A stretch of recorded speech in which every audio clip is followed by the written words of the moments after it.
So hey guys what's up, welcome to another vlog. यार आज था मेरा class 12th maths board examination and आज मेरा सेट 1 आया।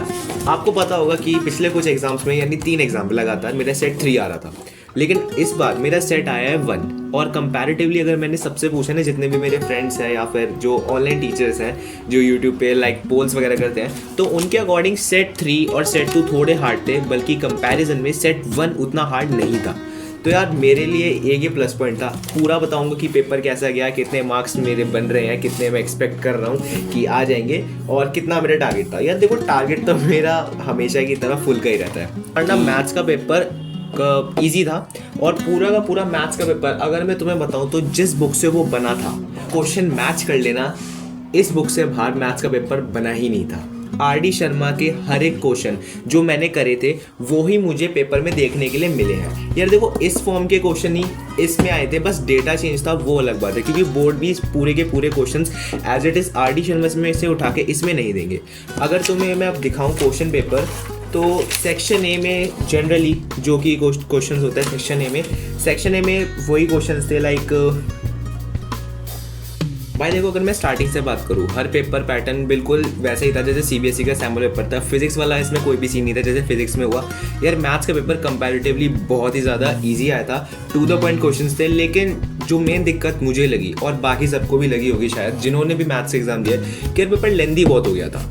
मतलब ना कैलकुलेशन भी टफ थी, और दूसरा जो इन्होंने इंटीग्रेशन के लिए क्वेश्चन दे रखे थे उसमें दिमाग लगाना था कि सब्स्टिट्यूशन लगेगी कौन सी। एट द लास्ट मेरे क्वेश्चन इंटीग्रेशन वाले तो हो गए, लेकिन मुझे उसमें सबसे ज़्यादा टाइम लगा, क्योंकि मुझे यार सब्स्टिट्यूशन में थोड़ी दिक्कत होती है एंड उन्होंने सब्स्टिट्यूशन भाई कोई छोटे मोटे लेवल की नहीं दे रखी थी। मैं तुम्हें क्वेश्चन दिखा दूंगा, तुम्हें पता चल जाएगा। ये मेरा सेट 3 है।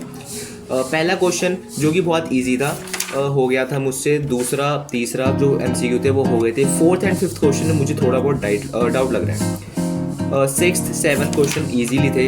8th 9th 10th 11th 12th easy question थे, मतलब हर किसी से हो जाते, जिन्होंने भी थोड़ा बहुत पढ़ रखा था मैथ्स का उनसे हो सकते थे वो वाले क्वेश्चन। तो यार मैंने किसी भी एक्स्ट्रा बुक पे कोई सैम्पल पेपर्स मैंने प्रैक्टिस नहीं किए, तो यार मेरे लिए एक प्लस पॉइंट था कि पूरा का पूरा पेपर आर.डी. शर्मा से मेरे अकॉर्डिंग आया। क्योंकि भाई जो क्वेश्चन मुझे देखने को मिल रहे हैं, ऐसा एक भी क्वेश्चन नहीं था जो मैंने इस बुक में ना देखा हो।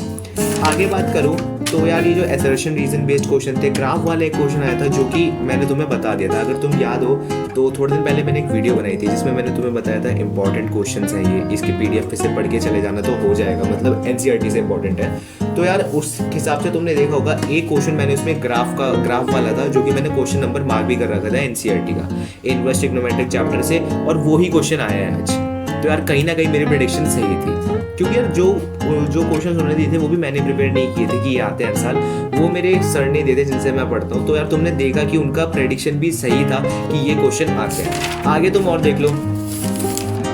असर्शन रीजन बहुत ही ज़्यादा इजी थे, मतलब बस तुम्हें थोड़ा बहुत अगर तुम्हें फॉर्मूला पता है, तुम्हें कॉन्टिन्यूटी आती है चेक करनी कि ए को पहले तो एक पॉजिटिव लेते हैं एक नेगेटिव में लेते हैं, फिर जो एच होता है उसको एक्स टेंड्स टू 0 करके फिर एक एच पॉजिटिव होता है 0 + एच और एक 0 - एच, एल एच एल और आर एच एल इक्वल आ गए तो वो कॉन्टिन्यूस है। और ऐसे डिफरेंशिएबिलिटी का होता है, लेकिन उसमें F A minus F H और नीचे एक्स माइनस ए होता है। हाँ, इतना मुझे ध्यान है यार अच्छे से, क्योंकि मैंने बहुत सारे क्वेश्चन करे थे। सेक्शन बी की बात करूँ, पहले क्वेश्चन में मेरी एक गलती हो गई कि मैंने tan इनवर्स y को, और जो उसका मैं डिफरेंशिएट कर रहा था एंगल का, मैंने उसके बीच में प्लस की मतलब इनटू की जगह प्लस लगा दिया, और उस चक्कर में मैंने जब उस तरह टर्म लेके गया वो माइनस के टर्म में आई और उस एक्सप्रेशन में थोड़ी बहुत खराब हो गई। लेकिन मेरी मैनिफेस्टेशन है कि थोड़े बहुत मार्क्स मुझे यहाँ मिल जाने चाहिए।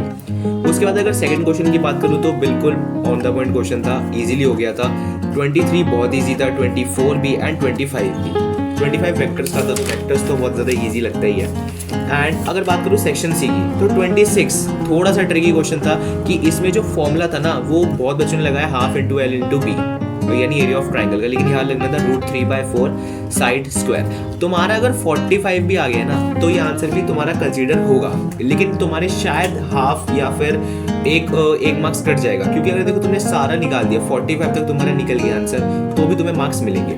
देन आता हूँ मैं 27 क्वेश्चन पे। यार ग्राफ का क्वेश्चन था, इसमें ना मेरा तो अनबाउंडेड बना था रीजन। अब मुझे नहीं पता है कितना सही है कितना गलत है, क्योंकि मैंने एक बार इससे भी प्रैक्टिस किया था ऐसा ही सेम क्वेश्चन। इंटीग्रेशन में मैंने ऊपर वाला क्वेश्चन किया भाई, नीचे वाले की मैंने बहुत ज़्यादा टाइम लगाया, लेकिन मुझे सब्स्टिट्यूशन इसकी याद नहीं आ रही थी कि लगानी कौन सी है। और 29th क्वेश्चन ईजी था, उसमें सिर्फ तुम्हें शॉर्टेस्ट डिस्टेंस निकालना था।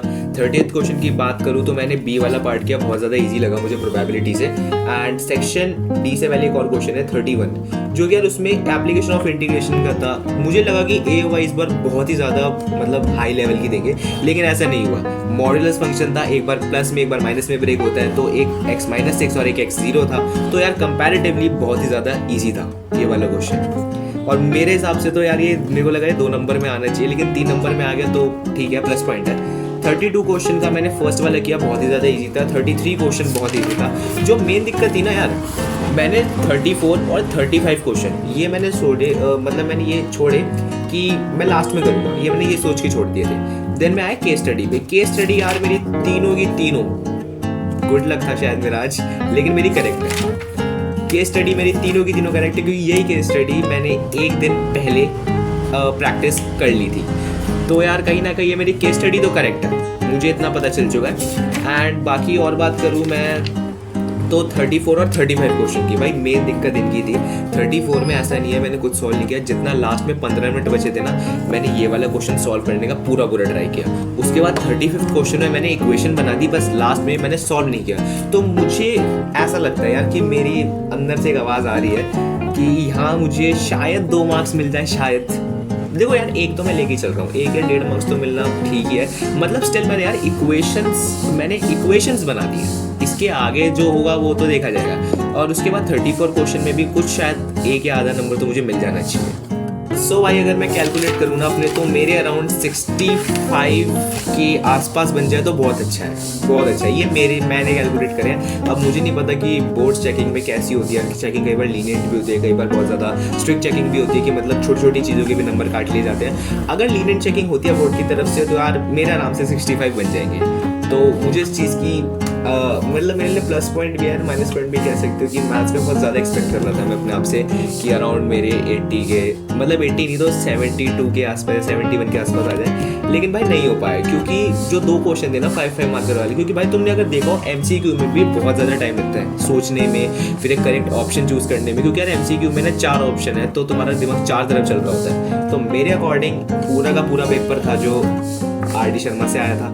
RD शर्मा के अलावा अगर कुछ और बुक्स बात करो तो उसमें से भी आया होगा, सैम्पल पेपर में से भी कुछ क्वेश्चन है, NCERT के भी कुछ क्वेश्चन थे। और ओवरऑल पेपर मॉडरेट था, इतना कोई हार्ड नहीं था और ना ही कोई इतना ईजी था, लेकिन मेरे अकॉर्डिंग ये पेपर मॉडरेट था और हर बच्चे के कुछ ना कुछ मार्क्स इसमें आ ही जाने चाहिए। लेकिन यार फिजिक्स से बेटर था और केमिस्ट्री से थोड़ा कम बेटर था। तो यार मैथ्स का ओवरऑल एग्ज़ाम हमारा बढ़िया गया। अब हमारा नेक्स्ट एग्ज़ाम है इंग्लिश का, जिसकी प्रिपरेशन आज भी मैं स्कूल से आए हूँ एंड मैं उसकी प्रिपरेशन आराम से रात को 9-10 बजे स्टार्ट करूँगा, क्योंकि यार इंग्लिश के आराम से 2 दिन है, तो थोड़ा एंजॉय करते हुए करेंगे English. All for the blog. अगर आपको इस वीडियो से कुछ भी सीखने को मिला हो तो इसको लाइक कर देना, इस चैनल को सब्सक्राइब कर देना एंड ऐसी और वीडियोज़ के लिए मेरे चैनल पर बने रहना।